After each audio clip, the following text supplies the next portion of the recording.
ನಮಸ್ಕಾರ. ಇತ್ತೀಚೆಗೊಂದು ಕವನ ಸಂಕಲನ ಓದ್ತಾ ಇದ್ದೆ. ಅದು ಲಾವೋನ ಕನಸು ಅಂತ ರಾಜೇಂದ್ರ ಪ್ರಸಾದ್ ಅನ್ನೋರು ಇದನ್ನು ಬರೆದಿದ್ದಾರೆ. ಇದರಲ್ಲಿ ಒಂದು ಕವನ ಓದ್ತಾ ಇದ್ದೆ. ಅದು ಒಂದಷ್ಟು ವಿಷಯಗಳನ್ನು ನನಗೆ ಯೋಚಿಸೋದಕ್ಕೆ ಅನುವು ಮಾಡಿಕೊಡ್ತು. ಹಾಗಾಗಿ ಆ ಕವನವನ್ನು ತಮ್ಮ ಜೊತೆಗೆ ಹಂಚ್ಕೊಳ್ತಾ ಇದ್ದೀನಿ. ಪ್ರಭುವೇ, ಎಂದು ಏನು ಕೇಳದ ನಾನು ಮಂಡಿಯೂರಿ ಬೊಗಸೆಯಷ್ಟು ಪ್ರೀತಿ ಬೇಡಿದೆ. ನಿನ್ನ ಕರುಣೆ ಖಡ್ಗ ಕೈಯನ್ನೇ ಕತ್ತರಿಸಿತು. ಸಾವರಿಸಿಕೊಂಡು ಕಾಣಲು ಯತ್ನಿಸಿದೆ, ಕಣ್ಣನ್ನೇ ಇಂಗಿಸಿದೆ. ಕಿವಿಗೊಟ್ಟು ಆಲಿಸಲೋದರೆ ತಮಟೆಯನ್ನೇ ಒಡೆದು ಹಾಕಿದೆ. ಹೇಳಿಕೊಳ್ಳಲು ಶುರುವಾದೆ, ನಾಲಿಗೆ ಬೀಳಿಸಿದೆ. ಏನೂ ತೋಚದೆ ಕಡೆಗೆ ಎದೆಯನ್ನೇ ನಿನಗಿತ್ತು ಶರಣಾದ ಬಳಿಕ ನಾವಿಬ್ಬರೂ ಶವವಾಗಿ ಹೋದೆವು. ಭಕ್ತ ಸತ್ತ, ದೇವನು ಉಳಿಯಲಿಲ್ಲ. ಮನುಷ್ಯನ ಪ್ರಾರ್ಥನೆ ತಮಗೆ ಗೊತ್ತು ಹೇಗಿರುತ್ತೆ ನಮ್ಮದೆಲ್ಲ ಅಂತ. ನನಗೆ ಅದು ಬೇಕು, ಇದು ಬೇಕು, ಅಯ್ಯೋ ಕಷ್ಟ ಯಾಕಪ್ಪ ಕೊಟ್ಟೆ, ನನಗೆ ಸುಖವನ್ನು ಕೊಡು, ಮತ್ತೊಂದು ಮಾಡು, ಮಗದೊಂದು ಮಾಡು ಅಂತ ನಾವು ಹಲವು ರೀತಿಯಲ್ಲಿ ಬೇಡಿಕೆನೇ ಇಡ್ತಾ ಹೋಗ್ತಿರ್ತೀವಿ. ಅಂಥ ಬೇಡಿಕೆಗಳೆಲ್ಲ ಇಡಕ್ಕೆ ಹೋದಾಗ ಮತ್ತೊಂದು ಮಾಡಿದಾಗ ಅದಕ್ಕೆ ಆಪೋಸಿಟ್ ಮಾಡು, ವಿರುದ್ಧವಾಗಿರಲಿ ಅಂತ ಈ ಪ್ರಾರ್ಥನೆಯನ್ನ ರಾಜೇಂದ್ರ ಪ್ರಸಾದ್ ಅವರು ಕಟ್ಕೊಡ್ತಾರೆ. ಈ ಕವನವನ್ನು ನೋಡಿದಾಗ ನನಗೆ ಹಲವಾರು ಇದೇ ಭಾವದ ಒಂದಷ್ಟು ವಚನಗಳು, ಹಾಗೆ ರುಬಿಯತ್ಗಳು ಮತ್ತು ಕಗ್ಗಗಳೊಂದಷ್ಟು ನನಗೆ ನೆನಪಾದವು. ಅದನ್ನು ತಮ್ಮ ಜೊತೆ ಹಂಚ್ಕೋತಾ ಇದ್ದೀನಿ. ನಿನಗಾಗಿ ಈಗೋ ಈ ಎರಡು ಪ್ರೀತಿ, ನಿನಗೆ ಹಂಬಲಿಸುವ ಪ್ರೀತಿಯೊಂದು, ನಿನಗೆ ಸಲ್ಲಿಸಬೇಕಾದ ಪ್ರೀತಿ ಇನ್ನೊಂದು. ಈ ಹಂಬಲ ಈ ನೆನಪು ನಿನ್ನಿಂದ ದೂರವಾಗಲು ನನ್ನ ಬಿಡವು. ನಿನಗೆ ಸಲ್ಲುವ ಪ್ರೀತಿ ಸಲ್ಲಿಸುವೆ, ನಿನಗಿಷ್ಟ ಬಂದಾಗ ಪರೆದ ಸರಿಸಿ ನಿನ್ನ ಮುಖ ತೋರು. ಈ ಪ್ರೀತಿಯಲ್ಲೂ ಆ ಪ್ರೀತಿಯಲ್ಲೂ ನನ್ನದೇನೂ ಇಲ್ಲ, ನೀನೇ ನಿನ್ನದೇ ಎಲ್ಲ. ರಾಬಿಯಾ ಅನ್ನೋರು ಒಬ್ಬರು ಸೂಫಿ ಮಹಿಳೆ ಆಗಿದ್ದರು. ಆಕೆ ಹೇಳ್ತಾರೆ ನೋಡಿ, ಇದೆಲ್ಲವೂ ನಿನ್ನದೇ. ಎರಡು ರೀತಿಯ ಪ್ರೀತಿ, ಒಂದು ಹಂಬಲ ಇನ್ನೊಂದು ನೆನಪು. ಇವೆರಡರಿಂದಾಗಿ ಹಂಬಲ ಮತ್ತು ನೆನಪಿಂದಾಗಿ ನಿನ್ನಂದು ದೂರ ಹಾಕಾಗ್ತಾ ಇಲ್ಲ. ಇದೆಲ್ಲವೂ ನಿನ್ನದೇ. ನಿನಗಿಷ್ಟ ಬಂದಾಗ ಮುಖವನ್ನು ತೋರಿಸು, ನಾನು ಮುಖ ತೋರಿಸು ಕೇಳೋದು ಕೂಡ ಬೇಡಿಕೆ ಆಗಿಬಿಡುತ್ತೆ. ನಿನಗೋಸ್ಕರನೇ ಈ ಪ್ರೀತಿಯನ್ನು ಇಟ್ಟಿದ್ದೀನಿ, ನಿನ್ಗೆ ಯಾವಾಗ ಅನ್ಸುತ್ತೋ ಆವಾಗ ಮುಖ ತೋರು, ನಾನು ಅಲ್ಲಿವರೆಗೂ ಕಾಯ್ತೀನಿ, ಅಲ್ಲಿವರೆಗೂ ನಿನ್ನನ್ನು ನೋಡಬೇಕೆನ್ನುವ ಹಂಬಲ ಮತ್ತು ನೆನಪಲ್ಲೇ ಇರ್ತೀನಿ ಅಂತ ರಾಬಯ್ಯ ಒಂದು ಯಾವುದೇ ರೀತಿಯ ಅಪೇಕ್ಷೆ ಇಲ್ಲದೆ, ಭಗವಂತನಲ್ಲಿ ಯಾವುದೇ ರೀತಿಯ ಅಪೇಕ್ಷೆ ಇಲ್ಲದೆ ಭಕ್ತಿಯನ್ನು ಮಾಡ್ತಾಳೆ. ನಾವೆಲ್ಲ ಗಾಡ್ ಫಿಯರಿಂಗ್ ಅಂತೀವಿ, ಗಾಡ್ ಲವಿಂಗ್ ಅಲ್ಲ. ನಾವು ಬರೀ ದೇವರಲ್ಲಿ ಭಯ ಇದೆ, ನಮಗೆ ಭಕ್ತಿ ಇಲ್ಲ. ನಾವು ಬರೀ ಗಾಡ್ ಫಿಯರಿಂಗ್, ಗಾಡ್ ಲವಿಂಗ್ ಅಲ್ಲ ಅಂತೀವಿ. ಸೊ ಗಾಡ್ ಲವಿಂಗ್ ಅದು ಹೇಗಿರ್ತೀವಿ ಅಂದರೆ, ಅವನಲ್ಲಿ ಯಾವುದೇ ರೀತಿಯ ಬೇಡಿಕೆಯೂ ಇಲ್ಲದೆ, ಅವನಿಂದ ಏನು ಅಪೇಕ್ಷೆಯೂ ಪಡದೆ ಪ್ರೀತಿಸುವುದು. ಅವನನ್ನು ಭಕ್ತಿ ಮಾಡುವುದರಲ್ಲೇ ನಾವು ನಮ್ಮ ಪ್ರೇಮವನ್ನು, ನಮ್ಮ ತೃಪ್ತಿಯನ್ನು ಕಂಡುಕೊಳ್ಳುವುದೇ ಒಂದು ಗಾಡ್ ಲವಿಂಗ್ ಅಂತ ಏನಂತೀವಿ. ಅದಾಗಬೇಕು ಅಂದರೆ ಅವನಲ್ಲಿ ಭಕ್ತಿ ಮಾಡುವುದೇ ನನಗೆ ಸಂತೃಪ್ತಿ, ಅವನನ್ನು ಭಕ್ತಿ ಮಾಡುವುದೇ ನನಗೆ ಆನಂದ ಅನ್ನುವ ಹಂತವನ್ನು ತಲುಪುವುದು ಗಾಡ್ ಲವಿಂಗ್ ಅನ್ನುವಂತಹ ಒಂದು ಗುಣಲಕ್ಷಣ. ಮುಂದೆ ಹೀಗಿರುತ್ತೆ. ನರಕದ ಭಯದಿಂದ ನಿನ್ನ ಆರಾಧಿಸಿದನಾದರೆ ಸುಟ್ಟು ಬಿಡು ನನ್ನನ್ನು ನರಕಾಗ್ನಿಯಲ್ಲಿ. ಸ್ವರ್ಗದ ಹಂಬಲದಿಂದ ನಿನ್ನ ಧ್ಯಾನಿಸಿದನಾದರೆ ಸ್ವರ್ಗದ ಬಾಗಿಲೆಂದು ತೆರೆಯದಿರು ನನಗೆ. ನಿನಗಾಗಿ, ಕೇವಲ ನಿನಗಾಗಿಯಷ್ಟೇ ನಿನ್ನನ್ನು ಧ್ಯಾನಿಸಿದ್ದನಾದರೆ ನಾನು ನಿರಾಕರಿಸದಿರು ನನ್ನ. ತೋರು ನಿನ್ನ ಅಪ್ರತಿಮ ಸೌಂದರ್ಯವನ್ನು. ಇಲ್ಲಿ ರಾಬಯ್ಯ ಕೇಳ್ತಿದ್ದಾರೆ, ನನಗೆ ನರಕ ಬೇಡ ಅಂದರೆ ನರಕಾಗ್ನಿಯಲ್ಲೇ ಸುಟ್ಬಿಡು, ನನಗೆ ಸ್ವರ್ಗ ಬೇಕು, ಸ್ವರ್ಗದ ಬಾಗಿಲನ್ನೇ ಮುಚ್ಚಿಬಿಡು ಅಂತ ಕೇಳ್ತಂದ್ರೆ ನನಗೆ ಯಾವುದೇ ರೀತಿ ಅಪೇಕ್ಷೆ ಇರಬಾರ್ದು. ಹಾಗೂ ಅಪೇಕ್ಷೆ ಬಂದರೆ ಅದಕ್ಕೆ ವಿರುದ್ಧವಾಗಿ ಅದು ಕಟ್ಟು. ನರಕ ಬೇಡ, ನರಕದ ಅಗ್ನಿಯಲ್ಲೇ ನಾನು ಸುಟ್ಟು ಬಿಡು, ಮತ್ತಿನ್ಯಾವತ್ತು ನಾನು ಕೇಳಿದ್ರೆ ಹಾಗೆ ಮಾಡಪ್ಪ. ನಿನ್ನಲ್ಲಿ ಯಾವುದೇ ಅಪೇಕ್ಷೆಯೂ ಇಲ್ಲದೆ ಇರುವಂತಹ ಆ ಸ್ಥಿತಿಯನ್ನು ಕೊಡುವಂಥ ರಾಬಯ್ಯ ಪ್ರಾರ್ಥನೆ ಮಾಡ್ತಾ ಇದ್ದಾಳೆ. ನಿನಗಾಗಿ, ಕೇವಲ ನಿನಗಾಗಿ ಅಷ್ಟೇ ನಿನ್ನನ್ನು ಧ್ಯಾನಿಸಿದ್ದನಾದರೆ. ಎಂಥ ಅದ್ಭುತವಾದ ಸಾಲು ನೋಡಿ. ನಿನಗೋಸ್ಕರನೇ ಧ್ಯಾನ ಮಾಡ್ತೀನಿ ಹೊರತು ಇನ್ಯಾವುದಕ್ಕೂ ನಾನು ನಿನಗೆ ಧ್ಯಾನ ಮಾಡಿಲ್ಲ ಅಂದರೆ ಮುಖವನ್ನು ತೋರು, ಇಲ್ಲ ಅಂದರೆ ನನಗೆ ತೋರಬೇಡ.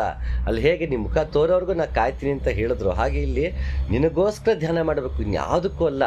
ನಿನಗೋಸ್ಕರನೇ ಧ್ಯಾನ ಮಾಡಿದ್ರೆ ಮಾತ್ರ ನಿನ್ನ ಮುಖವನ್ನು ತೋರು. ಯಾವಾಗ ಅಂದರೆ ನಿನಗೆ ಇಷ್ಟ ಬಂದಾಗ ಅಂತ. ನಾನು ಕೇಳಿದ್ದೀನಿ ಅಂತಲ್ಲ, ನಾನು ಆ ಥರ ಧ್ಯಾನ ಮಾಡಿದ ಸೌಂದರ್ಯವನ್ನು ತೋರು. ಆದರೆ ಸೌಂದರ್ಯ ಯಾವಾಗ ತೋರು ಅಂದರೆ ನಿನಗೆ ಇಷ್ಟ ಬಂದಾಗ ಹೊರತು ಅಲ್ಲಿವರೆಗೂ ಅಲ್ಲ. ದೇವನಾನ್ ಚಪಲದ ಗುಲಾಮ ನಿನ್ನೊಳಪೆಲ್ಲಿ, ನನ್ನ ಮನ ಮಬ್ಬುಗವಿ ನಿನ್ನ ಬೆಳಕೆಲ್ಲಿ. ನೇಮದಲ್ಲಿ ನಾಮ್ನಡೆಯೇ ನೀಂ ಸಗ್ಗವ ನೀವುದನೆ, ವರ್ತಕನ ಮಾತಾಯಿತು ನಿನ್ನ ದಯೆಯಲ್ಲಿ. ಜಲಾಲುದ್ದೀನ್ ರೂಮಿ, ರಾಬಿಯಾ, ಓಮರ್ ಖಯಾಮ್, ಬುಲ್ಲೆ ಶಾ, ಹೀಗೆ ಹಲವಾರು ಜನ, ಮಿರ್ಜಾ ಗಾಲಿಬ್, ಅಮೀರ್ ಖುಸ್ರೋ, ಅಲ್ಲಮ ಇಕ್ಬಾಲ್ ಇವರೆಲ್ಲ ಅದ್ಭುತವಾದಾಗಿ ಚಿಂತನೆ ಮಾಡಿದವರು. ಇಸ್ಲಾಂ ನಂಬಿಕೆಗಳಲ್ಲೇ ಒಂದು ಒಳಾರ್ಥವನ್ನು, ಅದರ ಗೂಢಾರ್ಥವನ್ನು, ಉದ್ದೇಶಗಳನ್ನು, ಅದರ ಜೊತೆಗೆ ಭಕ್ತಿಯನ್ನು ಎಲ್ಲರಿಗೂ ಸಾರದಂಥವ್ರು. ಅಲ್ಲಮ ಇಕ್ಬಾಲ್ ಅಂದ ತಕ್ಷಣ ಎಲ್ಲರೂ ಸಾಮಾನ್ಯವಾಗಿ ಇಂಡಿಯಾ ಮತ್ತು ಪಾಕಿಸ್ತಾನವನ್ನು ಪಾರ್ಟಿಷನ್ನಲ್ಲಿ ಏನು ತೊಡಗಿಕೊಂಡಿದ್ರು ಅಲ್ಲಮ ಇಕ್ಬಾಲ್ ಅವರು ಅಂತ ಅನ್ಕೋತಾರೆ. ನಾನು ಹೇಳುವಂತಹ ಅಲ್ಲಮ ಇಕ್ಬಾಲ್ ಆ ಕಾಲಘಟ್ಟದವನಲ್ಲ, ಅವನು ಅಮೀರ್ ಖುಸ್ರೋ ಕಾಲಘಟ್ಟದವನು. ಸುಮಾರು 300-400 ವರ್ಷಗಳ ಹಿಂದೆ ಇದ್ದಂತಹ ಅಲ್ಲಮ ಇಕ್ಬಾಲ್ ಅಥವಾ ಸೂಫಿ ಸಂತ. ಅಮೀರ್ ಖುಸ್ರೋಗೆ ದೀಕ್ಷೆಯನ್ನು ಕೊಡಬೇಕು ಅಂತಲೇ ಇಂಡಿಯಾಗೆ ಬಂದು ಅವನಿಗೆ ದೀಕ್ಷೆಯನ್ನು ಕೊಟ್ಟು ಮಾರ್ಗವನ್ನು ತೋರಿಸಿ ಹೋದಂತಹ ಒಬ್ಬ ಸೂಫಿ ಸಂತ ಆ ಅಲ್ಲಮ ಇಕ್ಬಾಲ್ ಬಗ್ಗೆ ಹೇಳ್ತೀನಿ ಹೊರತು ಇಂಡಿಯಾ ಮತ್ತು ಪಾಕಿಸ್ತಾನ ಡಿವೈಡ್ ಮಾಡೋದಕ್ಕೆ ಮುಂದಾದಂತಹ ಅಲ್ಲಮ ಇಕ್ಬಾಲ್ ಅಲ್ಲ. ದೇವನಾನ್ ಚಪಲದ ಗುಲಾಮ ನಿನ್ನೊಳಪೆಲ್ಲಿ, ಎಷ್ಟು ಚೆನ್ನಾಗಿ ಕೇಳ್ತಾರೆ ನೋಡಿ ಓಮರ್ ಖಯ್ಯಾಮ್. ನಾನೇನೋ ಚಪಲನಪ್ಪ, ಚಪಲ ಚೆನ್ನಿಗರಾಯ, ನಿನ್ನ ಒಳಪೆಲ್ಲಿ ಎಲ್ರಿಗೂ ಒಳ್ಳೇದು ಮಾಡ್ತೀನಿ ಅಂತೆಲ್ಲ, ನಿನ್ನ ಒಳ್ಳೆತನ ಎಲ್ಲಿ? ನನ್ನ ಸರಿ ಮಾಡ್ಬೇಕು ತಾನೆ, ನೀನು ಸರಿ ಮಾಡ್ಬೇಕಲ್ವ ಅಂತ ಪ್ರಶ್ನೆ ಮಾಡ್ತಾನೆ. ನನ್ನ ಮನ ಮಬ್ಬುಗವಿ ನಿನ್ನ ಬೆಳಕಲ್ಲಿ, ನೀನು ಅಷ್ಟು ಜ್ಞಾನದ ಬೆಳಕನ್ನು ನೀಡೋಂಥವನು, ನನ್ನ ಮನಸ್ಸು ಕತ್ತಲೆ ಇದೆ, ನಿನ್ನ ಬೆಳಕಲ್ಲೋಯ್ತು, ಆ ಬೆಳಕನ್ನು ನನಗೆ ಬೀರ್ಬಿಟ್ಟು ನಾನೆಲ್ಲ ಕತ್ತಲನ್ನು ಓಡಿಸು ಅಂತ ಕೇಳ್ತಾ ಇದ್ದಾರೆ. ನೇಮದಲ್ಲಿ ನಾಮ್ ನಡೆಯ ನೀಮ್ ಸಗ್ಗವ ನೀವುದನೆ, ನಾನು ಒಳ್ಳೇದು ಮಾಡಿದ್ರೆ ಮಾತ್ರ ನೀನು ಸ್ವರ್ಗ ಕೊಡ್ತೀಯ ಅನ್ನೋದಾದರೆ ಇದು ವರ್ತಕನ ಮಾತಾಯಿತು. ನಿನ್ನ ದಯೆಯಲ್ಲಿ ಭಗವಂತ ಕರುಣಾಮಯಿ, ಒಂದು ದಯಾ ಸಾಗರ ಅಂತಲೇ ಹೇಳ್ಬೇಕಾರೆ, ನಾನು ಒಳ್ಳೇದು ಮಾಡಿದ್ರೆ ಮಾತ್ರ ನೀನು ನಂಗೆ ಸ್ವರ್ಗ ಕೊಡ್ತೇನೆ ನಂಗಿದ್ರೆ ಇದು ವರ್ತಕನ ಮಾತಾಯಿತು, ವ್ಯಾಪಾರ ಆಯಿತು. ನಿನ್ನ ದಯೆಯಲ್ಲಿ, ದಯೆ ಇದ್ದ ಕಡೆ ವ್ಯಾಪಾರ ಇಲ್ಲ, ಕೊಳ್ಳುವಿಕೆ ಇಲ್ಲ ಅಂತ ಇಲ್ಲಿ ನೀನು ವ್ಯಾಪಾರ ಮಾಡ್ತಿದ್ದಿ ನಮ್ಮ ಜೊತೆಗೆ ಅಂತ ಓಮರ್ ಖಯ್ಯಾಮ್ ಹೇಳ್ತಿರೋದು ದೇವರಿಗಲ್ಲ, ನಮ್ಮಗಳಿಗೆ.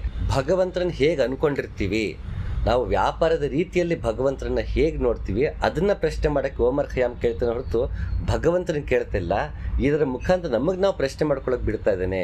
ನಾವು ಯಾವ ರೀತಿ ಇದ್ದೀವಿ, ನಾವು ಭಗವಂತ ಜೊತೆ ಯಾವ ರೀತಿ ವ್ಯಾಪಾರ ಮಾಡ್ಕೊಂಡಿದ್ದೀವಿ, ಅವನ ದಯೆ ಮತ್ತು ಕರುಣೆಗೆ ಪಾತ್ರರಾಗೋದನ್ನು ಬಿಟ್ಟು ಅದನ್ನು ಕೊಟ್ಟರೆ ಇದನ್ನು ಕೊಡು, ಇದನ್ನು ಕೊಡ್ತೀನಿ, ಅದನ್ನು ಕೊಡು, ಹೋಮ ಮಾಡ್ತೀನಿ, ಹವನ ಮಾಡ್ತೀನಿ, ವ್ರತ ಮಾಡ್ತೀನಿ, ನಾನು ಮಕ್ಕಾಗೆ ಹೋಗ್ತೀನಿ, ಮದಿನಾಗೆ ಹೋಗ್ತೀನಿ ಅಂತ ಮಾಸ್ ಮಾಡ್ತೀನಿ, ನಾನು ಇಂಥದ್ದು ಮಾಡ್ತೀನಿ, ಅಂಥದ್ದು ಮಾಡ್ತೀನಿ ಅಂತ ವ್ಯಾಪಾರ ಮಾಡಿಕೊಂಡಾಗ ನಾನು ಇದನ್ನು ಕೊಡ್ತೀನಿ, ದೇವ್ರು ಇದನ್ನು ಕೊಡು ಅಂತೀವಲ್ಲ, ಈ ಥರ ವ್ಯಾಪಾರ ಅಲ್ಲ ಭಗವಂತನ ಜೊತೆಗೆ. ಅವನು ದಯಾಸಾಗರ, ಅವನು ಕರುಣಾಮಯಿ, ಅವನ ಲೆಕ್ಕವೇ ಬೇರೆ, ಅವನ ರೀತಿಯೇ ಬೇರೆ ಅಂತ ನಮಗೆ ಅರಿವು ಮೂಡಿಸೋಕ್ಕೆ ಓಮರ್ ಖಯ್ಯಾಮ್ ಈ ರೀತಿ ಹೇಳ್ತಾ ಇದ್ದಾನೆ. ಅಯ್ಯ ನೀನು ಕೇಳಿದಡೆ ಕೇಳು, ಕೇಳದಡೆ ಮಾಡು, ಆನು ನಿನ್ನ ಹಾಡಿದಲ್ಲದೆ ಸೈರಿಸಲಾರನಯ್ಯ. ಅಯ್ಯ ನೀನು ನೋಡಿದಡೆ ನೋಡು, ನೋಡದಡೆ ಮಾಡು, ಆನು ನಿನ್ನ ನೋಡಿ ಹಿಗ್ಗಿ ಹಾರೈಸಿದಲ್ಲದೆ ಸೈರಿಸಲಾರನಯ್ಯ. ನೀನು ಮೆಚ್ಚಿದಡೆ ಮೆಚ್ಚು, ಮೆಚ್ಚದಡೆ ಮಾಡು, ಆನು ನಿನ್ನ ಅಪ್ಪಿದಲ್ಲದೆ ಸೈರಿಸಲಾರನಯ್ಯ. ಅಯ್ಯ ನೀನು ಒಲಿದಡೆ ಒಲಿ, ಒಲಿಯದಡೆ ಮಾಡು, ಆನು ನಿನ್ನ ಪೂಜಿಸದಲ್ಲದೆ ಸೈರಿಸಲಾರನಯ್ಯ.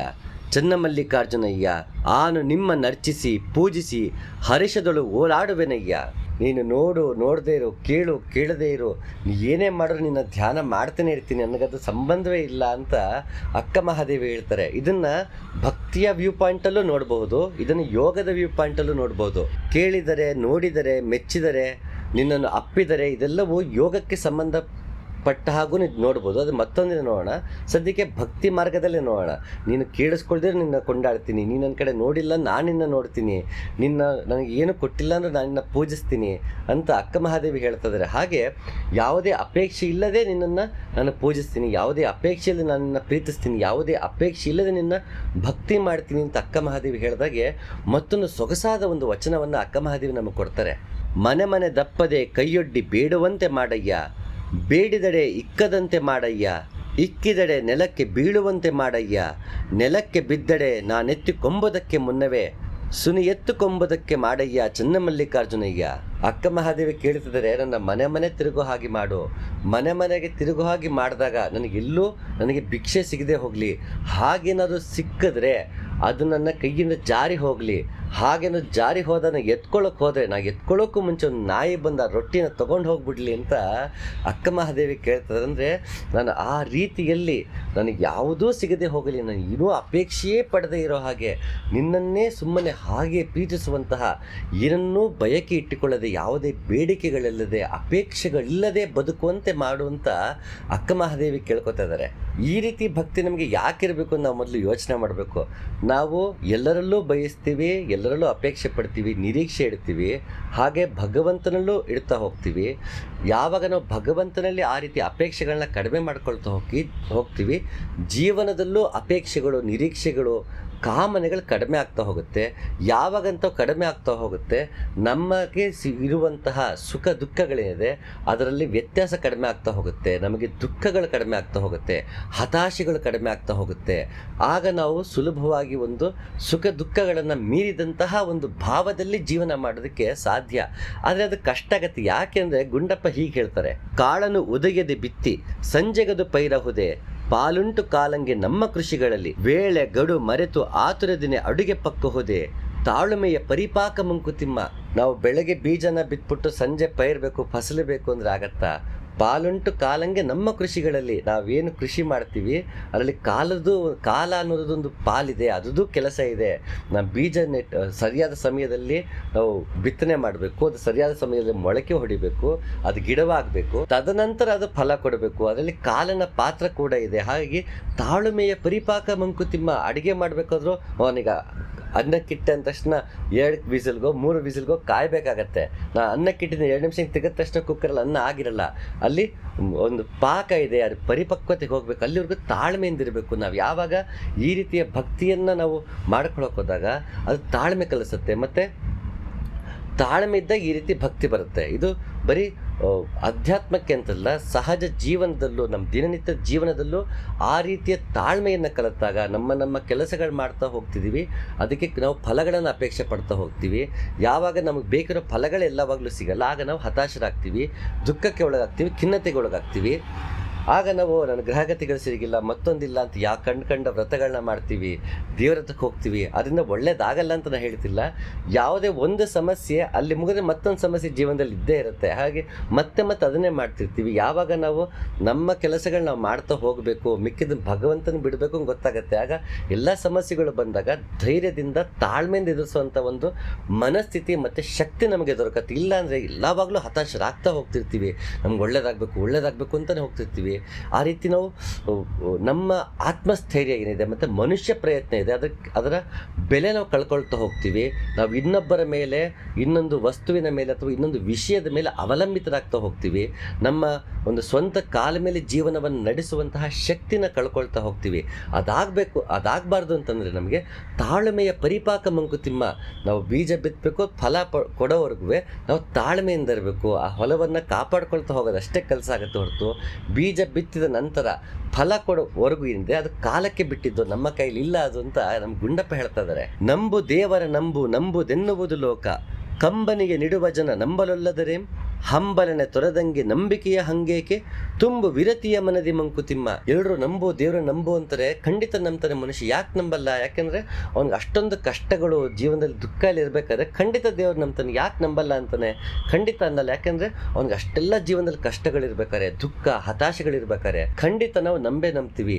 ಯಾವಾಗ ನಾವು ಹಂಬಲವನ್ನು ತೊರಿತೀವಿ, ಜೀವನದಲ್ಲಿ ಏನಾಗುತ್ತೋ ಅದೆಲ್ಲವೂ ಆಗಲಿ, ಅದನ್ನು ನಾನು ಬದುಕ್ತಾ, ಅದನ್ನು ಸೇವಿಸ್ತಾ, ಅದನ್ನು ಪರಿಹಾರವನ್ನು ಕಂಡುಕೊಳ್ಳೋ ಪ್ರಯತ್ನ ನಡೀತಾ ಹೋಗ್ತೀನಿ. ನಾನು ಕುಗ್ಗೋದಿಲ್ಲ, ದುಃಖ ಬಂದಾಗ ಕುಗ್ಗೋದಿಲ್ಲ, ಹತಾಶನಾಗದೇನೆ ನಾ ಇದನ್ನು ಸರಿ ಮಾಡ್ಕೊಳ್ತಾ ಹೋಗ್ತೀನಿ ಅಂತ ಯಾರು ಆ ಹಂಬಲವನ್ನು ತೊರೆದು ಹೋಗ್ತಾನೋ ಅವನಿಗೆ ನಂಬಿಕೆಯ ಹಂಗೇಕೆ ಅಂತ ಗುಂಡಪ್ಪ ಕೇಳ್ತಾರೆ. ಹಂಬಲನೆ ತೊರೆದಂಗೆ ನಂಬಿಕೆಯ ಹಂಗೇಕೆ, ತುಂಬ ವಿರತಿಯ ಮನದಿ ಮಂಕುತಿಮ್ಮ.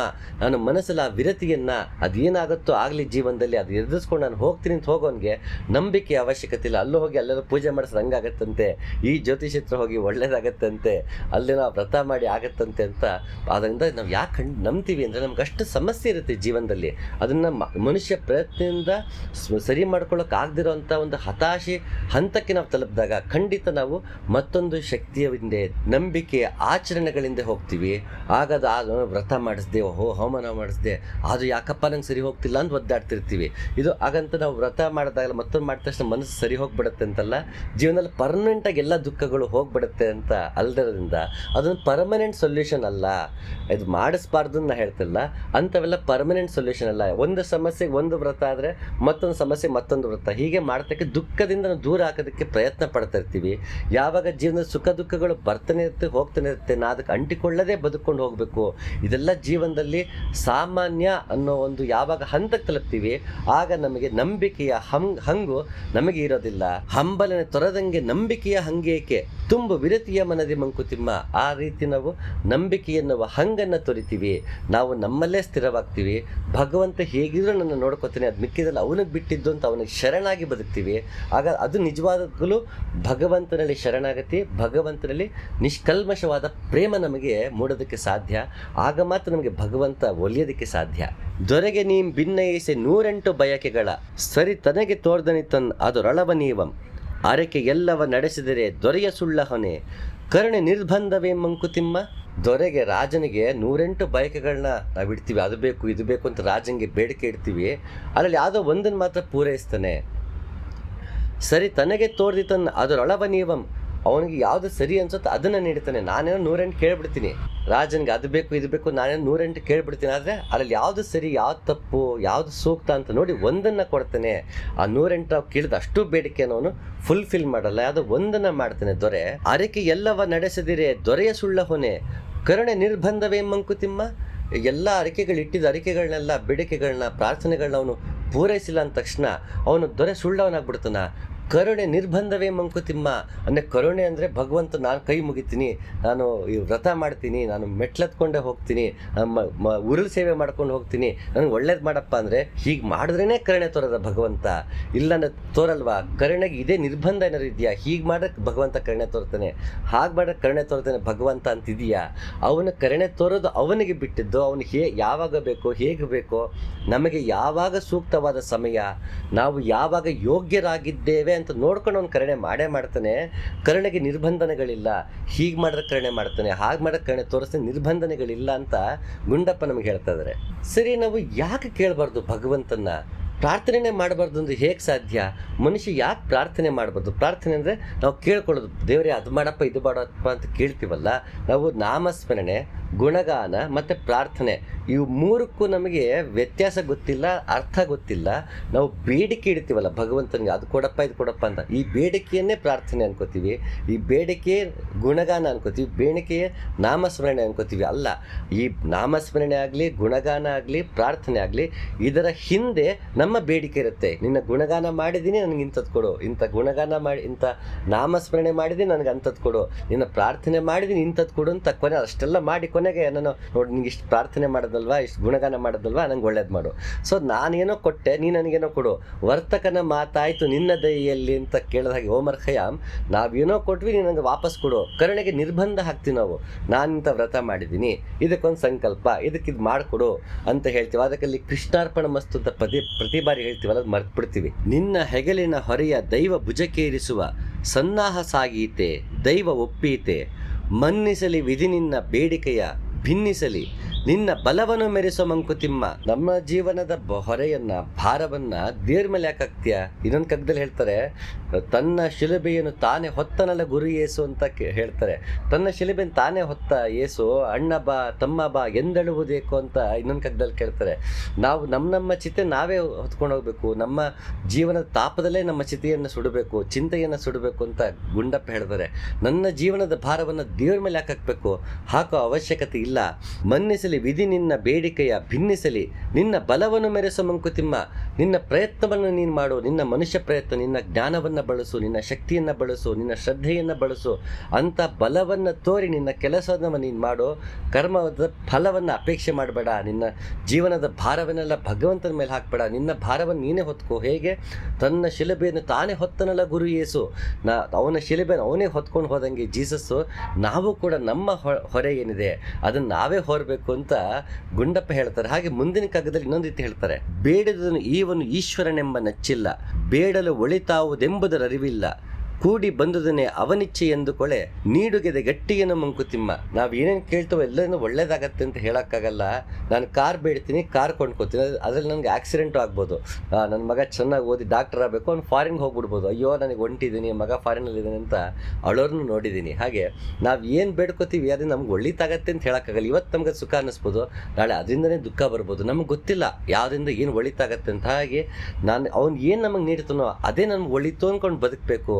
ಮನಸ್ಸನ್ನು ಗಟ್ಟಿ ಮಾಡ್ಕೊಂಡು ಬದುಕಬೇಕು ಅಂತ ನಮಗೆ ಗುಂಡಪ್ಪ ಹೇಳ್ತಾರೆ. ವಿಧಿಗೆ ನೀನ್ ಕಾರ್ಯ ನಕ್ಷೆಯ ವಿಧಿಸಿ ಹೊರಡದಿರು, ಅಧಿಕಾರಿ ನೀನಲ್ಲ ವಿಧಿ ಬೆಪ್ಪನಲ್ಲ, ಹದವರಿತು ವಿಧಿ ತಾನೆ ಕುದುರಿಸುವನೆಲ್ಲವನು, ಅದಟದಿರು ನೀನವನ ಮಂಕುತಿಮ್ಮ. ವಿಧಿಗೆ ಹೀಗೆ ಮಾಡು ಹಾಗೆ ಮಾಡು ಅಂತ ಹೇಳ್ಬೇಡ, ವಿಧಿ ಬೆಪ್ಪನಲ್ಲ. ವಿಧಿಗೆ ನಿಮ್ಮ ಕಾರ್ಯ ನಕ್ಷೆ ವಿಧಿಸ ಹೊರಡದಿರು, ಅಧಿಕಾರಿ ನೀನಲ್ಲ ವಿಧಿ ಬೆಪ್ಪನಲ್ಲ. ನಾನು ಅಧಿಕಾರಿನೂ ಅಲ್ಲ, ಯಾಕೆಂದ್ರೆ ಕೊಡೋನು ಅವನು ಅಧಿಕಾರಿ.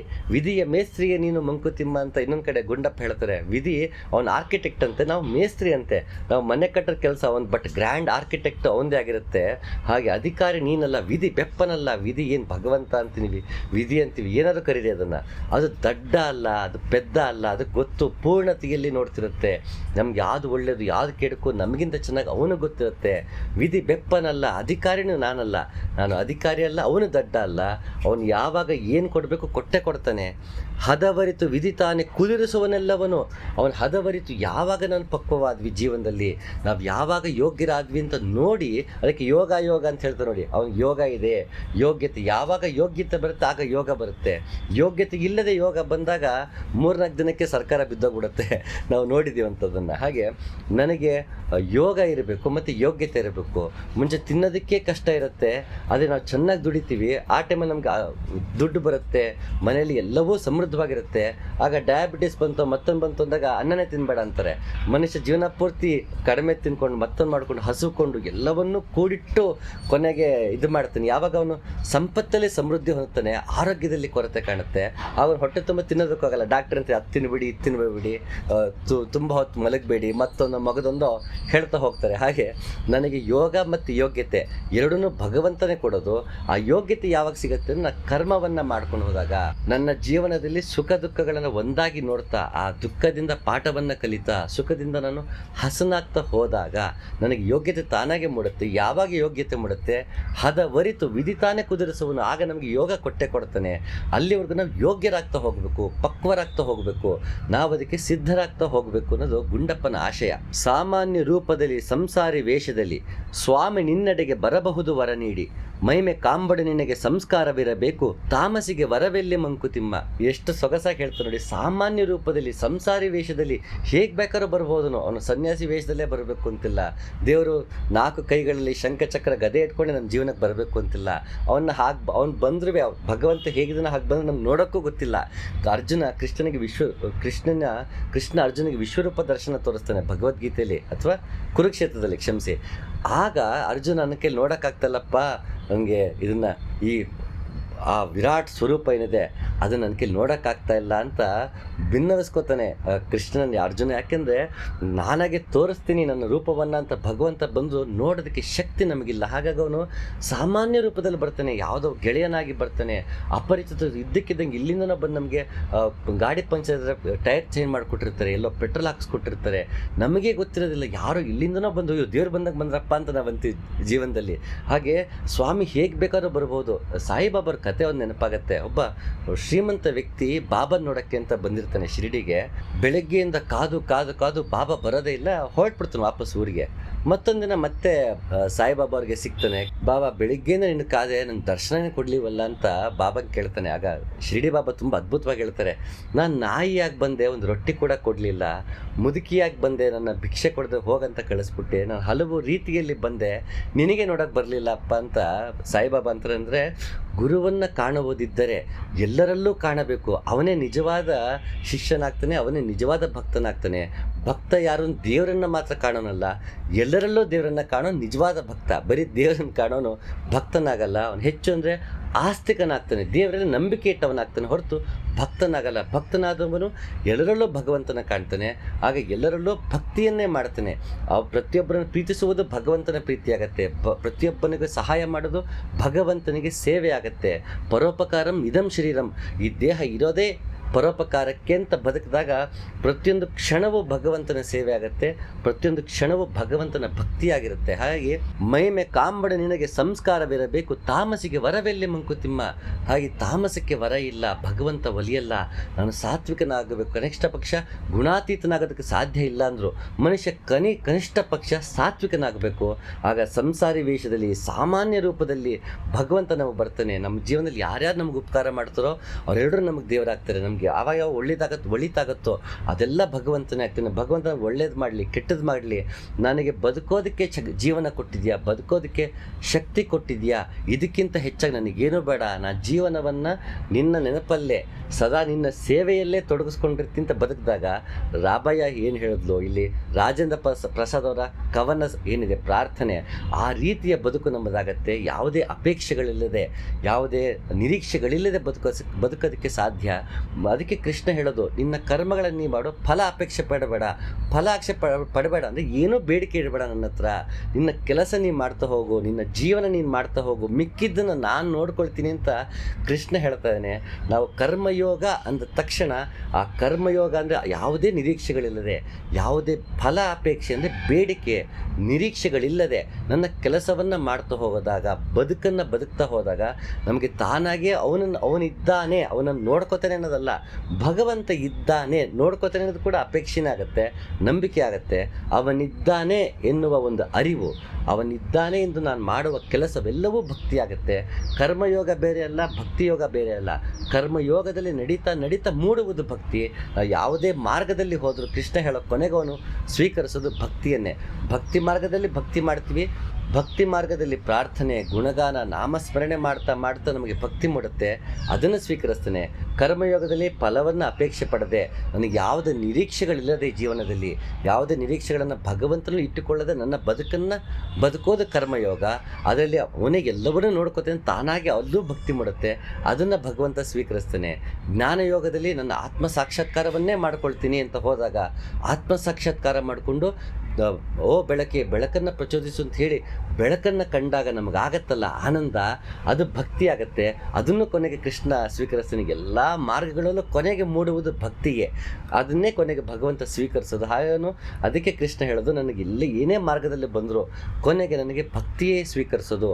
ಹಾಗಂತ ನಾವು ಭಕ್ತಿನೇ ಸ್ವೀಕರಿಸೋದು, ಬರೀ ಭಕ್ತಿ ಮಾರ್ಗ ಶ್ರೇಷ್ಠ ಅಂತ ನಾವು ಅಂದ್ಕೊಂಡು ಇದು ಮಾಡ್ತೀವಿ. ಆದರೆ ಯಾವುದೇ ಮಾರ್ಗದಲ್ಲೂ ನಡೆದರೂ ಕೊನೆಗೆ ಮೂಡುವುದು ಭಕ್ತಿ. ಅದೇ ನವನೀತ. ನವನೀತ ಅಂದರೆ ಹೊಸದಾಗಿ ಮೂಡಿದ್ದು ಅಂತ, ಬೆಣ್ಣೆ ಅಂತಲ್ಲ, ನವನೀತ ಅಂದರೆ ಹೊಸದಾಗಿ ಮೂಡಿದ್ದು.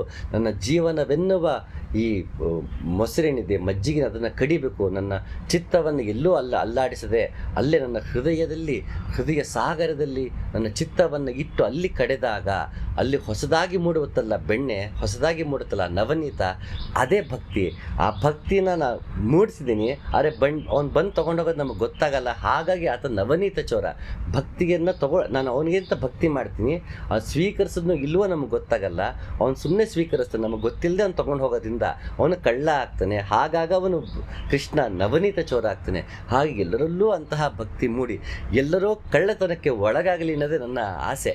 ಭಕ್ತಿ ನಂಬುಗೆ ಸುಲಭ, ಭಜನೆ ವಂದನೆ ಸುಲಭ, ತತ್ವ ಶೋಧನೆ ಕಷ್ಟ, ಮತಿ ಕಾರ್ಯ ಕಷ್ಟ, ಸುತ್ತುವುದು ಗಿರಿಸುತ್ತ ಸುಳುವೆಂದು ಲೋಕಜನ, ಹತ್ತುವನು ತಾಪಸಿಯ ಮಂಕುತಿಮ್ಮ.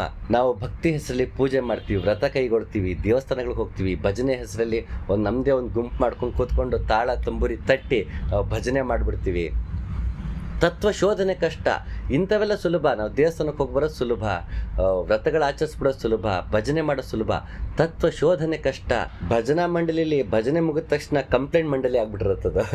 ಹಾಗೆ ಅದು ಆ ರೀತಿ ಆಗೋದಲ್ಲ. ದಿನನಿತ್ಯವೂ ಭಜನೆ ಆಗ್ತಿರ್ಬೇಕು, ದಿನನಿತ್ಯವೂ ಅದು ಸತ್ಸಂಗದಲ್ಲೇ ಇರಬೇಕು. ಅದು ಭಜನೆಯ ನಿಜವಾದ ಅರ್ಥ ಹೊರತು ಭಜನಾ ಮಂಡಳಿ ಭಜನೆ ಮಾಡಿ ಅದಾದಮೇಲೆ ಕಂಪ್ಲೇಂಟ್ ಮಾಡ್ಕೊಂಡು ಕೂತ್ಕೊಂಡ್ರೆ ಅದ್ರಲ್ಲಿ ಅರ್ಥ ಇಲ್ಲ.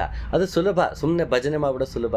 ಸುಮ್ಮನೆ ನನ್ನ ರೀತಿ ನಾನು ನಂಬ್ಕೊಂಡದನ್ನು ದೇವಸ್ಥಾನಕ್ಕೆ ಹೋಗೋದು, ವ್ರತ ಮಾಡೋದು, ನಮಾಜ್ ಮಾಡೋದು, ಚರ್ಚ್ಗೆ ಹೋಗೋದು ಸುಲಭ. ಸುತ್ತುವುದು ಗಿರಿಸುತ್ತ ಸುಳುವೆಂದು ಲೋಕಜನ, ಹತ್ತವನು ತಾಪಸಿಯ ಮಂಕುತಿಮ್ಮ.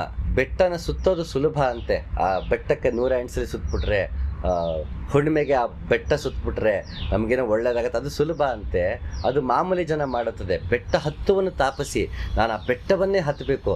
ಜೀವನದಲ್ಲಿ ಸುಮ್ಮನೆ ಸುತ್ತದ ಕೂರೋದಲ್ಲ, ಹತ್ತುವಂಥ ಕೆಲಸ ಆಗಬೇಕು. ಅವನು ನಿಜವಾದ ತಾಪಸಿ ಅಂತ ಹೇಳ್ತಾರೆ. ಹಾಗೆ ನಾವು ಭಗವಂತನ ಸುತ್ತುವಾಗ ನನ್ನೊಳಗೇ ಭಗವಂತ ಇಲ್ಲಿರುವಂತಹ ಭಗವಂತನನ್ನು, ಈ ಬೆಟ್ಟ ಏನಿದೆ ಇದರಲ್ಲಿ ನನ್ನಲ್ಲೇ ಮನಸ್ಸಲ್ಲೇ ಧ್ಯಾನ ಮಾಡ್ತಾ ಇಲ್ಲಿಂದ ಸಾಕ್ಷಾತ್ಕಾರದಲ್ಲಿ ಈ ಬೆಟ್ಟವನ್ನು ಏರಿ ನಿಲ್ಲುವಂತಹ ತಾಪಸಿ ಆಗಬೇಕು. ನಾನು ಭಗವಂತನಲ್ಲಿ ಏನೂ ಬೇಡದೆ ಭಗವಂತನಿದ್ದಾನೆ, love for the sake of love ಅನ್ನೋ ಹಾಗೆ ಯಾವುದೇ ಅಪೇಕ್ಷೆ ಇಲ್ಲದೆ ಭಗವಂತನ ಪ್ರೀತಿಸಬೇಕು. ಭಗವಂತ ಎಲ್ಲೆಲ್ಲೂ ಇರುವುದರಿಂದ ಎಲ್ಲರನ್ನೂ ಪ್ರೀತಿಸಿ ಅದು ಭಗವಂತನಿಗೆ ಆ ಪ್ರೀತಿಯನ್ನು ಅರ್ಪಿಸಬೇಕು. ಪ್ರತಿಯೊಬ್ಬನಿಗೂ ಸಹಕಾರ ಮಾಡ್ತಾ, ಉಪಕಾರ ಮಾಡ್ತಾ, ಪ್ರತಿಯೊಬ್ಬನಿಗೂ ಸೇವೆ ಮಾಡ್ತಾ ಅದು ಭಗವಂತನ ಸೇವೆ ಅಂತ ತಿಳಿದು ಮಾಡಿದಾಗ ಅದೇ ಪೂಜೆ, ಅದೇ ಒಂದು ಭಕ್ತಿ, ಅದೇ ಒಂದು ವ್ರತವಾಗಿಬಿಡುತ್ತೆ. ನಾರದ ಸೂಕ್ತ ತುಂಬ ಅದ್ಭುತವಾಗಿ ಇದನ್ನು ಕನ್ಕ್ಲೂಡ್ ಮಾಡುತ್ತೆ. ಸರ್ವಕಾಲದಲ್ಲೂ ಸರ್ವಭಾವದಲ್ಲೂ ನಿಶ್ಚಿಂತೆಯಾಗಿ ಭಗವಂತನ ಭಜಿಸಬೇಕು. ನೋಡಿ, ನಾರದರು ನಿಶ್ಚಿಂತೆಯಾಗಿ ಭಜಿಸುವಂತಂದರೆ ನಾವು ಭಜಿಸೋದೇ ನಿಶ್ಚಿಂತೆ ಆಗೋದಕ್ಕೆ. ನನಗೇನೋ ಸಮಸ್ಯೆ ಇರುತ್ತೆ, ನಾನು ಭಜನೆ ಮಾಡಿ ಸ್ವಲ್ಪ ನಿಶ್ಚಿಂತನಾಗ್ತೀನಿ. ನಾನು ಸಮಸ್ಯೆ ಇದೆ, ಮನಸ್ಸು ದುಃಖದಲ್ಲಿದೆ, ಅದಕ್ಕೋಸ್ಕರ ನಿಶ್ಚಿಂತನಾಗೋದಕ್ಕೆ ಕುಡಿತೀನಿ, ನಾನು ನಿಶ್ಚಿಂತನಾಗಿ ವ್ಯಸನ ಮಾಡ್ತೀನಿ, ನನಗೆ ತಲೆ ಕೆಟ್ಟಿದೆ, ಬೇಜಾರಾಗಿದೆ, ನಿಶ್ಚಿಂತನಾಗೋಸ್ಕರ ಕಾಡಿಗೆ ಹೋಗ್ತೀನಿ, ಟ್ರೆಕ್ ಮಾಡ್ತೀನಿ, ರಜಾ ಹಾಕ್ಕೊಂಡು ನಾನೆಲ್ಲೋ ಟ್ರಿಪ್ಗೆ ಹೋಗ್ತೀನಿ ಅಂದಾಗಲ್ಲ. ನಿಶ್ಚಿಂತನಾಗಿ ಟ್ರಿಪ್ಗೆ ಹೋಗಬೇಕು, ನಿಶ್ಚಿಂತನಾಗಿ ಕುಡಿಬೇಕು, ನಿಶ್ಚಿಂತನಾಗಿ ಭಗವಂತನ ಪೂಜೆ ಮಾಡಬೇಕು. ನಾನು ಪೂಜೆ ಮಾಡಿದ್ರೆ ಚಿಂತೆಯಲ್ಲಿ ಭಗವಂತನ ಪೂಜೆ ಮಾಡಿದ್ರೆ ಅದನ್ನು ದಕ್ಕೋದಿಲ್ಲ. ನಾನು ನಿಶ್ಚಿಂತನಾಗಿ ಮಾಡಬೇಕು. ಭಗವಂತ ಹೇಗಿದ್ರೂ ನೋಡ್ಕೋತಾನೆ, ಮಿಕ್ಕಿದ್ದಲ್ಲ ಅವನಿಗೆ ಬಿಟ್ಟಿದ್ದು. ನನ್ನ ಕೆಲಸ ನಾನು ಮಾಡ್ತೀನಿ ಅಂತ ಪೂಜೆ ಮಾಡಬೇಕು. ನಾನು ಪೂಜೆ ಮಾಡಿದ್ರೆ ಇಂಥ ಸಿಗತ್ತೆ ಅಂದ್ಕೊಂಡು ಮತ್ತೆ ಫಲಾಪೇಕ್ಷೆಯಲ್ಲಿ ಪೂಜೆ ಮಾಡಿದಾಗುತ್ತೆ. ಪೂಜೆ ಮಾಡಬೇಕು ಅಂತ ಮಾಡಬೇಕು. ಅವನನ್ನು ಪೂಜಿಸೋದೇ ನನ್ನ ಭಕ್ತಿ, ಅವನನ್ನು ಪೂಜಿಸುವುದರಲ್ಲೇ ನನಗೆ ಸುಖ, ಅವನನ್ನು ಪೂಜಿಸುವುದರಲ್ಲೇ ನನ್ನ ಸಂತೃಪ್ತಿ ಅನ್ನೋ ಭಾವದಲ್ಲಿ ಪೂಜಿಸಬೇಕು. ಅವನ ಗುಣಗಾನ ಮಾಡುವಾಗ ಇಂಥ ಅದ್ಭುತವಾದವನು, ವಿಶ್ವವನ್ನೇ ಆವರಿಸಿಕೊಂಡಿರುವಂತಹ ವಿಷ್ಣು, ಕಣ ಕಣದಲ್ಲೂ ಇರುವವನು ನಾರಾಯಣ, ನನಗೆ ಮಂಗಳವನ್ನು ನೀಡುವವನು ಶಿವ, ಇಲ್ಲದರಲ್ಲೂ ಈ ಆನಂದವನ್ನು ನೀಡುವವನು ಸದಾನಂದ. ಈ ರೀತಿ ಎಲ್ಲ ಗುಣಗಳನ್ನು ಕೊಂಡಾಡುತ್ತಾ ಅವನ ನಾಮಸ್ಮರಣೆಯನ್ನು ಮಾಡ್ತಾ ಓಂ ನಮೋ ವಾಸುದೇವಾಯನೋ, ಓಂ ನಮಃ ಶಿವಾಯನೋ ಅದನ್ನು ಪದೇ ಪದೇ ನಾಮಸ್ಮರಣೆ ಮಾಡ್ತಾ ಪ್ರಾರ್ಥನೆ ಮಾಡ್ತಾ ನನಗೆ ನಿನ್ನ ದರ್ಶನವಾಗಬೇಕು, ನಿನ್ನ ಪಾದಾರವಿಂದ ಕಾಣಬೇಕು ಅನ್ನೋ ಹಂಬಲವನ್ನು ತೊರೆದು ಅವನನ್ನೇ ಪ್ರಾರ್ಥಿಸುತ್ತಾ ನಿನ್ನ ನೋಡಬೇಕು ಅನ್ನೋ ಹಂಬಲವನ್ನು ತೊರೆದು ಪ್ರಾರ್ಥನೆ ಮಾಡ್ತಾ ಹೋದಾಗ ಖಂಡಿತ ಭಗವಂತ ನಮ್ಮ ಜೀವನವನ್ನು ಸುಖ ದುಃಖಗಳಿಂದ ಮೀರಿದಂತಹ ಒಂದು ಆನಂದ ಸ್ಥಿತಿ, ಒಂದು ಸಮಚಿತ್ತದ ಸ್ಥಿತಿಗೆ ನಮ್ಮನ್ನು ಕರ್ಕೊಂಡು ಹೋಗ್ತಾನೆ. ಬಹುಶಃ ಅವ್ನು ಕರ್ಕೊಂಡು ಹೋಗ್ತಾನೆ ಹಂಬಲವನ್ನು ತೊರೆದು ಬದುಕಿದಾಗ ನನಗೆ ತಾನಾಗೆ ಆ ಸ್ಥಿತಿ ದಕ್ಕತ್ತೆ. ಹಾಗೆ ಆ ದಕ್ಕತ್ತೆ ಹಿಡಿದು ಕೂಡ ಮತ್ತೆ ಹಂಬಲವಾಗೋದ್ರಿಂದ ಏನೂ ಹೇಳೋಕ್ಕಾಗದೆ ಈ ಸಂಚಿಕೆಯನ್ನು ಮುಗಿಸ್ತಾ ಇದ್ದೀನಿ. ನಮಸ್ಕಾರ.